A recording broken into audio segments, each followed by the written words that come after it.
All right, YouTube, we all know that Hillary Clinton did commit perjury. It's provable. We know that she did. She did lie under oath. That's kind of the point. But again, with Jason Chaffetz and some of these others in Congress, Trey Gowdy and others, investigating Clinton's wrongdoing, which, I mean, we know she did, I don't think it'll go anywhere. I think that heels will be dragged when it comes to getting the U.S. Attorney's Office to actually prosecute somebody who now is the Democratic nominee. She no longer has anybody opposing her. She's got billion-dollar backers. She's got the banks on board. She's got most of the corporations on board. She's even got a few of the Republican donors on board because they've defected from the Republican Party.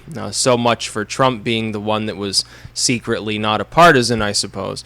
Because of that fact, she's got far too much clout for them to take her down. It would throw the election into turmoil. It's not going to fucking happen.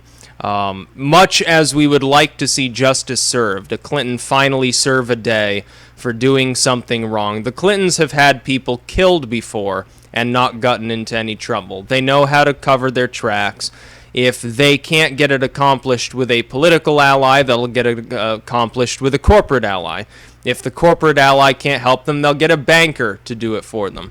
If the bankers and the corporatists and all of the politicians can't get it done, they will literally have somebody from an organized criminal syndicate do them and do it instead and give them a kickback. We know that this is how the Clintons operate. They've operated this way for a very long time.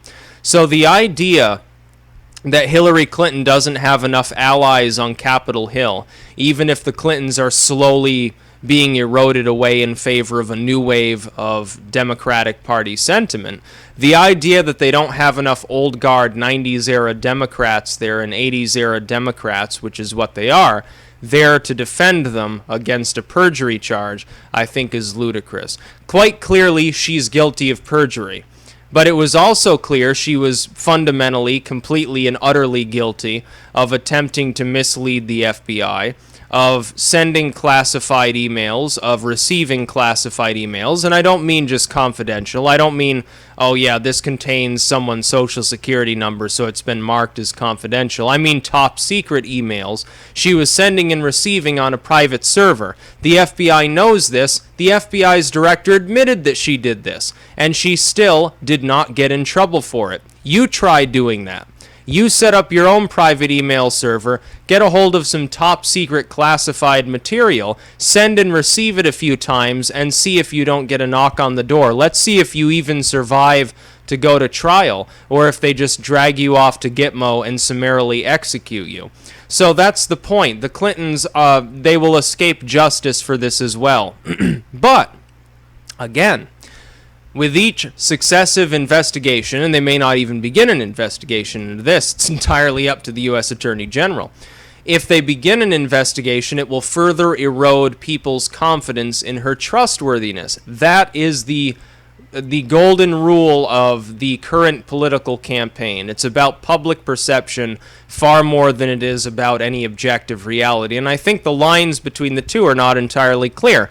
Until fairly recently, people took whatever the mainstream media, left, right, or center, told them as the God's honest truth, as objective fact, something that you could put in an academic textbook, something you could teach your kids, and they would get an A on the test. Now we realize, of course, in this modern age, most of what people think they know isn't even real.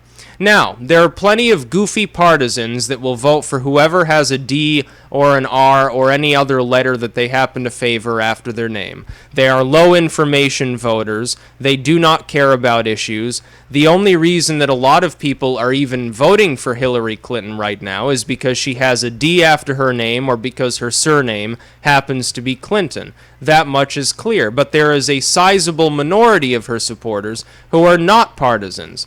They think she's the lesser of two evils, in which case they can be swayed not to think in that way, or they don't know about third parties but would support one if they did. I think that will change over the course of this election. Or they're independents who liked Sanders, now tacitly support Hillary, but will probably quickly realize, if they have any political chops at all, that she is antithetical to most of what he has believed. Therefore, It's that perception that matters. It's not a perjury investigation. I wish them well. If they manage to actually get them to even take up the case at the U.S. Attorney's Office, I would be very surprised.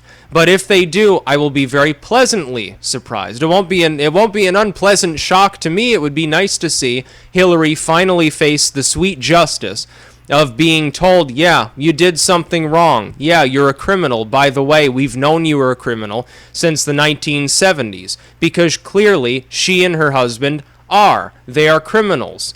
That's exactly what they are. Hillary and Billary together, of course, have repeatedly broken the laws of the United States. They have repeatedly sold out the American people to foreign interests. They have repeatedly embezzled federal funds. They have repeatedly played the stocks. You look at the cattle futures of Madam Hillary long in the past. They have repeatedly bilked people out of millions of dollars. You would think about Travelgate.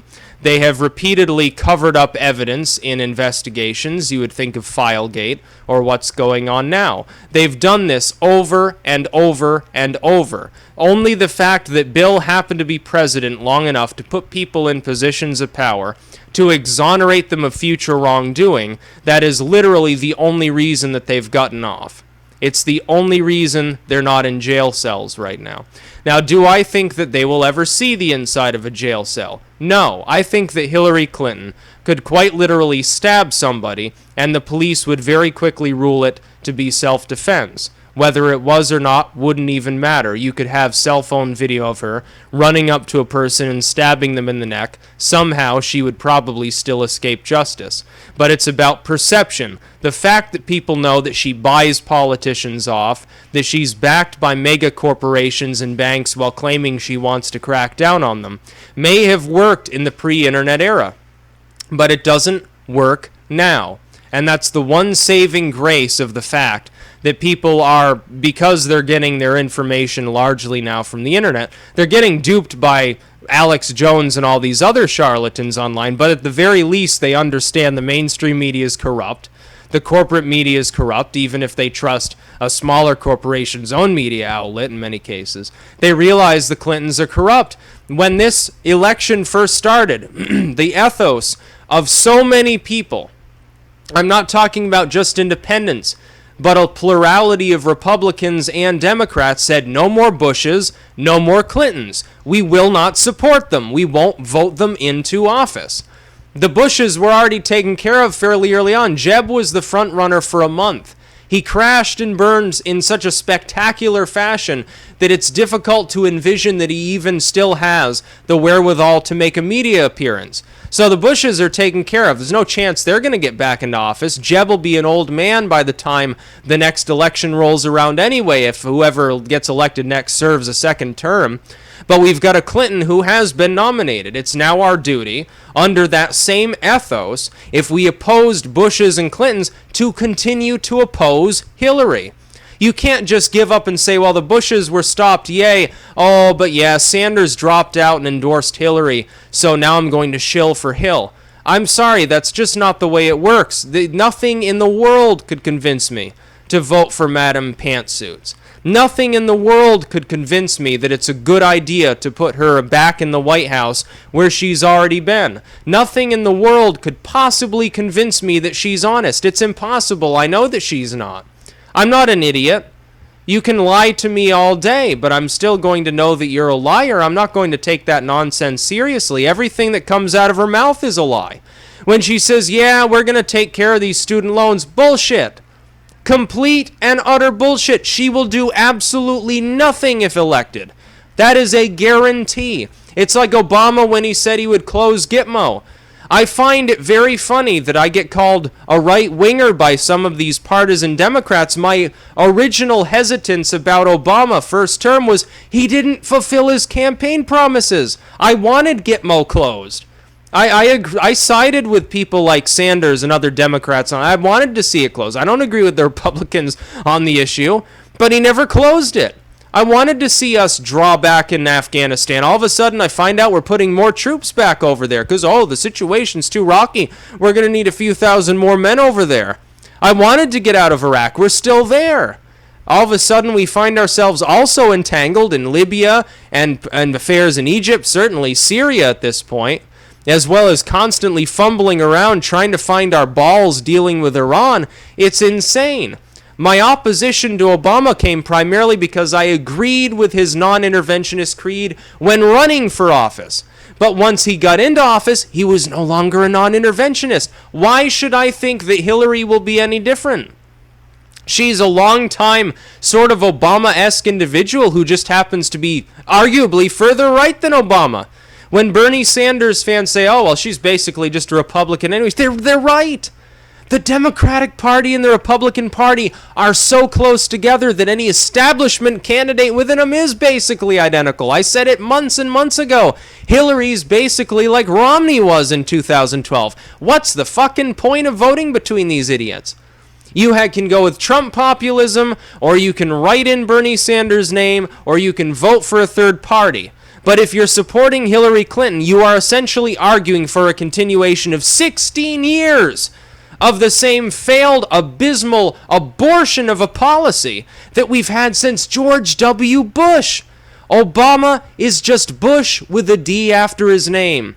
Hillary Clinton is just Bush with a D after her name and no D in her pants. It's the only goddamn difference. All this other stuff she's talking about, oh, we need more transparent government. We need to stop the student loans stifling our... She's not going to do any of that. Do you not remember all the things Obama promised you? How many did he actually fulfill? Did he create that hotline where you could get info on the government at any time? Did he actually make those monthly addresses directly to the people that he promised to make? No, he didn't do either of those. Now, did he? Did he close Gitmo? Are we out of Iraq? No. Well, then why do you think that he's a good president? He didn't do anything. He just sat there and fiddled with himself all day for 7.5 goddamn years. I'm not going to vote for somebody to do that for another 4. Thankfully, Hillary is already old. She'd probably die in her first term. Wait till you see who she picks as VP before you get too fucking excited over her candidacy. By the way, that goes for Trump too. I think he's just turned 70, didn't he? Or 69 or something. Pay close fucking attention to who these idiots choose as VP running mates. And yeah, I will throw that at Trump. Right now, he's not really doing anything in his campaign, and it's pissing me off. I expect him to do something other than tweet. Sorry about that. Yeah, to the Trump fans. Okay, I'm tacitly on board now because I realize Gary Johnson doesn't know what he's fucking doing. But I expect Trump to actually do something here, and I see a few rallies, I see some tweets. Ultimately, though, the media, it's just starting to cover Clinton over and fucking over again. Why do you think her poll numbers are a few points ahead? I'm getting tired of this shit. I don't want to hear Clinton speak. I'm not going to vote for her. There's no way in hell I would, so why the fuck do I care what she has to say? She can say anything she wants. It's going to be a lie. Why would I take it seriously? So, yeah, that's my summation of the Hillary Clinton perjury charges. Don't expect them to stick. We know she's a liar. We know she's corrupt. She's probably had people assassinated, so has Bill. Bill's probably a rapist. He might have AIDS at this point. I don't know. He does look kind of disheveled lately. It is a little bit concerning for his health. I saw Jimmy Carter looks better. He's like, what, 92 or something? So, yeah, at this point, I think it's fairly clear they're going to literally get away with murder here. I'm not going to expect them to actually take up charges against her, and if they do, they'll drag their heels, they'll bury every report they make, and even if they say, yeah, she kind of sort of committed perjury, they wouldn't do a damn thing about it. That's about all. Peace out.